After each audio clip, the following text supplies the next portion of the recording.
Mercenaires ou chiens de guerre, ceux qu'on appelle les affreux, aux Comores, en Rhodésie, en Amérique du Sud ou en Asie, pour l'argent, la gloire, le pouvoir ou simplement pour servir un idéal, ils évoluent autour du monde sur tous les points chauds.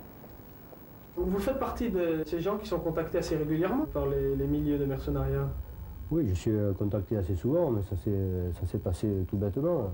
Étant ancien d'Algérie, j'ai des tas de copains qui se sont retrouvés de l'autre côté de la barrière à une certaine époque. Et au bout de quelques années, quand j'ai retrouvé tous ces copains-là, j'ai eu des contacts intéressants. Et quand il y a eu des missions qui se sont préparées ou que ce soit, souvent on m'a eu demandé de participer. J'étais convoqué pour une opération au Togo où on m'a proposé 20 000 $ pour un voyage d'un mois ou deux. Voilà.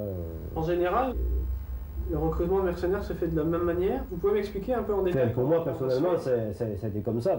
J'ai eu encore d'autres contacts, bien souvent. Et puis aussi par les petites annonces, sur des revues spécialisées, notamment des revues américaines, comme Soldier of Fortune. Et la dernière information que j'ai trouvée, c'est dans une revue, je ne me souviens plus laquelle d'ailleurs, j'ai écrit tout bêtement à cette association, à Amsterdam, où un dénommé révolutionnaire, George Becker, recrute en fait des mercenaires pour le Suriname. À Amsterdam, une société fictive recrute. Son adresse, une simple boîte aux lettres à la poste restante.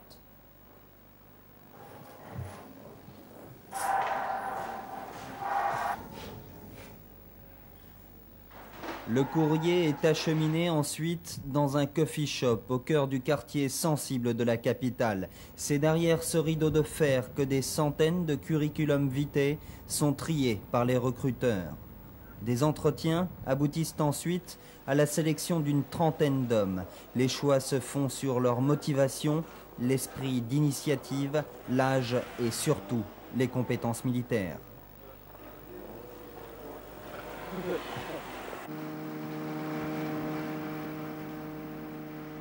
Entre le Suriname et la Guyane française, sur le fleuve Maroni, des mercenaires américains vont rejoindre leur base.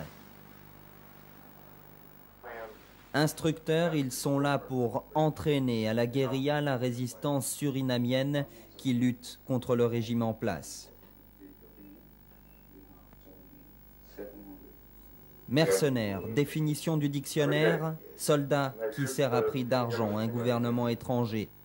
L'ONU interdit et réprime le recrutement de mercenaires et une commission internationale d'enquête s'est créée au printemps 1976 pour s'interroger sur la définition à retenir. 3 points sont à souligner: l'absence de lien de nationalité avec l'État sur le territoire duquel opère le combattant, le mobile financier qui le pousse à combattre et le caractère volontaire de son engagement. Je suis un petit peu un enfant de mai 68, j'avais 17 ans à l'époque. Et après ce grand chambardement, ce grand chamboulement au niveau des idées, ce qui se passait dans mon pays ne m'engageait pas à y rester et j'avais envie d'aller aux 4 coins du monde pour essayer de mettre ma peau à l'époque au bout des idées qui étaient les miennes. Et j'ai choisi la Rhodésie qui se battait un petit peu seule contre tous. Eh bien, en quittant l'armée rhodésienne, je suis parti dans l'archipel des Comores, dans l'océan Indien, aux côtés de Bob Denard, qui avait organisé le coup du 13 mai 1978 et qui avait pris l'archipel. Alors, ce travail consistait à faire du recrutement de personnel pour les Comores, consistait à savoir un petit peu ce qui se passait sur le continent africain, donc à faire une revue de presse hebdomadaire sur tous les événements qui agitaient l'Afrique. Nous étions abonnés à toute la presse qui, en France et à l'étranger, publiait des reportages sur l'Afrique. Et un autre volet consistait également à fréquenter tous les milieux opposants africains en exil qui vivaient à Paris. La connaissance parfaite des groupes de dissidents n'a qu'un seul but, leur proposer de prendre le pouvoir. Moyennant finance, les mercenaires organisent l'opération. Le dédommagement se présente sous diverses formes, du contrat de longue durée pour la protection du nouveau président au remerciement en nature, quelques petites sociétés par exemple dans le pays concerné. Un coup d'État, c'est un client, une reconnaissance, enfin une étude de faisabilité, une reconnaissance, un recrutement, un achat de matériel, un plan opérationnel, une action sur le terrain, l'arrivée du nouveau président et la mise en place autour du nouveau président d'une unité capable de maintenir la stabilité dans le pays. Mais alors ce client, comment on le trouve? Est-ce qu'il vient vous trouver ou alors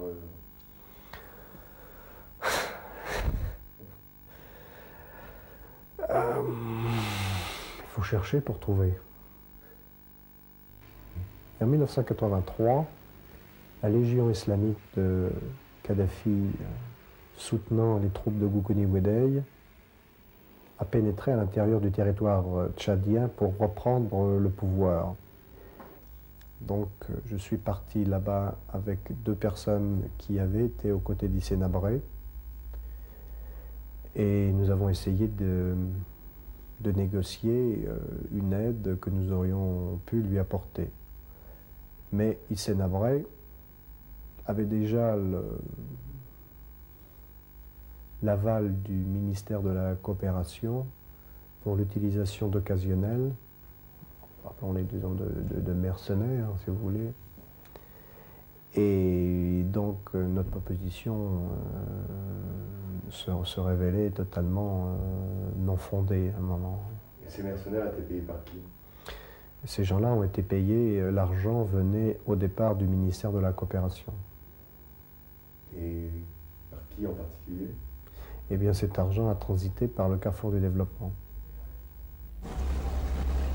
Ce qui, pour moi, n'a rien de choquant, car lorsque l'on arrive, lorsqu'on est dans une situation difficile, et qu'au niveau international, il est difficile d'envoyer des troupes pour se mêler directement des affaires intérieures d'un pays, la seule solution qui reste, de façon à être fidèle à des engagements passés, c'est-à-dire des accords de défense qui existent, c'est de recruter au plus vite des occasionnels qui agissent en tant que pompiers. Ça a eu lieu au Tchad, pas exclu dans le futur, c'est lieu dans un endroit différent.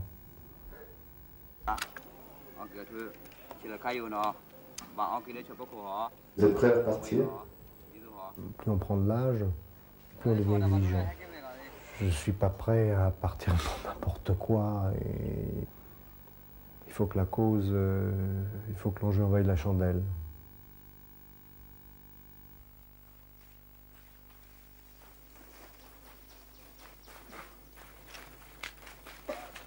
Aujourd'hui, lorsqu'on parle du mot mercenaire et que l'on parle d'argent, de fortune, de coûts, etc., moi je pense à tous ceux qui ont laissé leur peau dans le désert tchadien, dans la jungle birmane ou dans la brousse rhodésienne. Et pensant à eux, je me dis que les qualificatifs ne pèsent pas grand-chose par rapport à l'idée qu'ils avaient de la justesse de leur cause. Mourir pour une cause qui n'est pas tout à fait la sienne propre. Mourir pour de l'argent presque sale, le risque du métier.